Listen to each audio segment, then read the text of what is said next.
YouTube Romo ya? Saya Yap. subscribe ya Romo ya. Bimbel Landing with Brother Joseph Susanto mo. Subscribe ya mo ya. Emangnya suka nonton? Sering mo, mantep.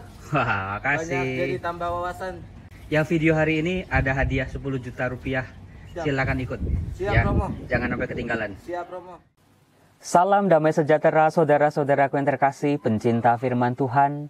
Berjumpa kembali dengan Bible Learning with Father Joseph. Bagaimana kabar Anda hari ini? Saya sangat berharap dan selalu berdoa. Semoga Anda semua saat ini ada dalam lindungan Tuhan. Tuhan, izinkan aku untuk menyerahkan seluruh ketakutan, kecemasan, dan kesulitan-kesulitanku saat ini. Masalahku sangat berat. Tidak mungkin untuk aku hadapi seorang diri. Tuhan Yesus, jadilah kekuatan bagiku. Dalam nama Bapa dan Putra dan Roh Kudus. Amin. Saudara-saudaraku, di awal video saya mau mengajak Anda untuk mendengarkan cuplikan lagu rohani. Saya nggak bisa nyetelin panjang-panjang, takutnya kena pelanggaran hak cipta. Inilah lagunya, mari kita nikmati. Tuhan pasti Nah, saudara, saya yakin pasti lagu ini sudah sangat akrab di telinga kita. Lagunya bagus, suara penyanyinya bagus, liriknya bagus. Sayangnya, penyanyi aslinya, Mike Mohede, sudah meninggal dunia. Dalam lagu tadi, si penyanyi berkata, Tuhan pasti sanggup, tangannya takkan terlambat untuk mengangkatmu. Tuhan masih sanggup, percayalah, Dia takkan tinggalkanmu. Saudaraku, apakah Anda sadar bahwa perjalanan hidup kita sampai hari ini, di mana ada suka, duka, air mata, tawa, keberhasilan, kegagalan, terpuruk, bangkit lagi, sukses, dan lain sebagainya, kita ditemani oleh lagu-lagu rohani yang sering kita dengar, yang akrab di telinga kita. Maka dari itu, ada beberapa lagu rohani yang langsung begitu kita dengar, kita teringat pada masa-masa sukses kita. Di mana kita berhasil, lulus, jadi juara, dapat rezeki yang berlimpah. Tapi juga ada lagu-lagu rohani yang mengingatkan kita pada peristiwa-peristiwa sedih dalam kehidupan kita. Terpuruk, sakit, dikhianati, ditinggalkan, mengalami peristiwa kematian dalam keluarga kita. Sejatinya lagu rohani adalah sebuah doa. Maka ketika kita bernyanyi, mendengar lagu rohani, sebetulnya kita sedang berdoa. Entah memohon pada Tuhan, minta perlindungan, minta kesembuhan, ataupun kita diajak untuk bersyukur dan berterima kasih kepada Tuhan. Di saat-saat berat seperti ini, di tengah-tengah wabah virus corona, di mana banyak kehidupan menjadi berantakan, tulislah di kolom komentar lagu rohani yang menjadi favorit dalam kehidupan Anda. Kalau dengar lagu ini Romo, kayaknya semangat saya bangkit lagi. Iman saya dikuatkan lagi. Harapan saya muncul lagi untuk berjuang lagi. Berkaitan sama hal itu saudaraku, lagu Tuhan Pasti Sanggup ini mengingatkan saya pada sebuah peristiwa kehidupan saya di tahun 2009. Saat itu tantangan, hambatan, kesulitan, problem dalam hidup saya itu setinggi gunung saudara-saudara. Sementara saya sadar saya hanyalah manusia yang lemah dan ringkih yang mungkin hanya seujung kuku saja. Bagaimana saya yang seperti ini harus menghadapi masalah yang besar seperti gunung itu? Masalah saya waktu itu adalah ketika saya tinggal di Roma, di Italia. Di tahun 2009, saya harus menjalani ujian yang sangat amat berat. Itulah yang saya sebut masalah setinggi gunung. Saya berpikir kalau saya hadapi, saya mengandalkan kemampuan saya mengandalkan otak saya, daya hafal saya, pasti tidak mungkin, tidak bisa, sulit, dan impossible. Nah saat itu, salah satu bahan ujiannya adalah saya harus menerjemahkan kitab suci Perjanjian Lama yang ditulis dalam bahasa Ibrani ke dalam bahasa Inggris atau bahasa Itali. Sambil mempersiapkan ujian, sambil belajar, saya membaca-baca kisah-kisah Perjanjian Lama.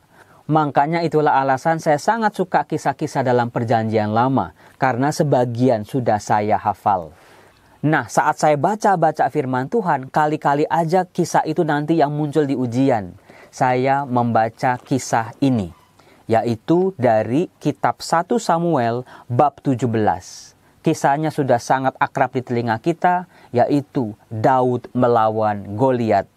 Seorang anak gembala, masih muda umurnya, tidak punya senjata, hanya mengandalkan Tuhannya, berhadapan dengan Goliat yang lengkap dengan segala peralatan perang, dengan fisik yang tinggi, besar, dan kokoh. Nah, saat itu saudaraku, tentara-tentara bangsa Israel sangat ketakutan sama pribadi yang namanya Goliat ini, karena sangat sulit untuk ditaklukkan. Pada waktu itu, Daud maju ke medan perang dan dia minta kepada Raja Saul untuk menghadapi Goliat ini. Apa yang menjadi kekuatan Daud?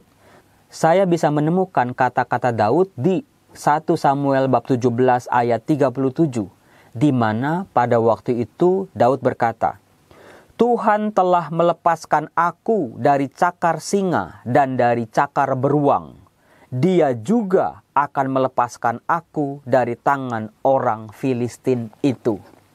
Jadi saudaraku, Daud selain dia percaya sama Tuhan, Daud juga mencoba mengingat karya-karya Tuhan, pertolongannya, kebaikannya, perlindungannya selama ini yang sudah dia terima. Maka berhadapan dengan Goliat, musuhnya yang sangat besar itu, dia percaya Tuhan sudah melindungi dia, membantu dia mengalahkan singa dan beruang. Pasti Tuhan juga akan membantu dia untuk menghadapi Goliat ini. Nah saudaraku, alangkah baiknya kalau di masa-masa sulit karena wabah virus corona ini, kita mencoba mendengarkan kembali lagu-lagu rohani yang dulu pernah kita dengar di masa-masa sulit sebelumnya. Kalau dulu Tuhan selalu membantu kita, menolong dan menguatkan kita, kita bisa yakin bahwa saat ini pun Tuhan sedang berjuang membantu dan menolong kita. Dan Tuhan pasti akan bantu, Tuhan pasti akan berhasil. Itulah kekuatan Daud yang bisa kita pelajari. Kemudian yang bisa kita pelajari dari Daud juga ada di ayat 45. Saat itu dia diejek oleh Goliat, oleh tentara-tentara Filistin, karena dia tidak membawa apa-apa dalam peperangan melawan Goliat. Dikatakan di ayat 45. Tetapi Daud berkata kepada orang Filistin itu, Engkau mendatangi aku dengan pedang dan tombak dan lembing, tetapi aku mendatangi engkau dengan nama Tuhan semesta alam, Allah segala barisan Israel yang kau tantang itu. Artinya saudaraku, Daud mengandalkan Tuhan bukan cuma sekedar kata-kata, bukan sekedar dalam doa-doanya, tetapi ketika dia sedang berhadapan dengan masalah yang ada di depannya, dan mencoba melewati masalah itu, dia tetap membawa nama Tuhan. Artinya, dia berjuang bersama Tuhan, dia melibatkan Tuhan dalam perjuangannya untuk bisa menaklukkan segala rintangan dan tantangan dalam kehidupannya. Jadi saudaraku, yang namanya doa, kepercayaan kita pada Tuhan, jangan hanya berhenti pada rumusan-rumusan doa, tetapi dalam kehidupan harian, setiap kita mau bertindak, setiap kita mau mencoba, mau berusaha, sebutlah nama Tuhan, bawalah Tuhan dalam segala perkara-perkara dalam kehidupan kita. Saudaraku, yang namanya orang beriman harus mengandalkan Tuhan dalam doa. Saya yakin di saat seperti ini kita semakin banyak berdoa dan itu pasti sudah Anda lakukan semuanya. Sudah semua rumusan doa, sudah semua bentuk-bentuk doa, sudah kita katakan, sudah kita jalani. Saudara-saudara, yang namanya manusia beriman, kita tetap membutuhkan orang lain. Kalau kita hanya berdoa seorang diri, mungkin kita lupa, mungkin kita capek, kita kayaknya berjuangnya seorang diri. Tetapi saudaraku, Tuhan Yesus dalam sabda dan pengajarannya memberikan kita sebuah rahasia kekuatan orang beriman yang namanya doa bersama. Jadi selain doa pribadi yang kita lakukan seorang diri, penting juga bagi kita untuk ikut dalam doa bersama. Mengapa doa bersama itu menjadi penting? Kita bisa lihat dalam Matius bab 18 ayat 19 sampai 20. Di sana dikatakan begini. Aku berkata kepadamu, jika 2 orang daripadamu di dunia ini sepakat meminta apapun juga, permintaan mereka itu akan dikabulkan oleh Bapakku yang di surga. Sebab di mana 2 atau 3 orang berkumpul dalam namaku, di situ aku ada di tengah-tengah mereka. Saudara-saudara, jangan pernah remehkan doa bersama-sama. Di saat-saat seperti ini saya yakin banyak kelompok-kelompok komunitas mengadakan doa bersama. Seringkali kita diajak, yuk doa bareng yuk. Kita dengan 1000 alasan bilang gak ada waktu, gak sempet atau lupa. Saudara-saudara, doa bersama sangat besar kuasanya. Di mana dalam doa bersama kita berkumpul, bersekutu, sama-sama memohon pada Tuhan, sama-sama menyebut namanya. Dan ada kuasa yang luar biasa saat kita berdoa bersama-sama. Maka bukan rahasia lagi, yang namanya doa bersama sudah menjadi rahasia kekuatan gereja. Sejak zaman kisah para rasul, murid-murid Kristus, para pengikut Kristus selalu berkumpul, berdoa bersama, memecah-mecahkan roti bersama-sama, menyebut nama Tuhan, dan disitulah kuasa Tuhan, mukjizat, kesembuhan, aneka macam karya-karya Allah bisa mereka rasakan dan mereka alami. Maka dari itu saudara, menghadapi masalah sebesar gunung, jangan lupa berdoa, pribadi dan juga bersama-sama. Entah di keluarga, komunitas, antar sahabat, ataupun di kelompok-kelompok lainnya. Salam damai sejahtera, Tuhan Yesus memberkati kita. Amin.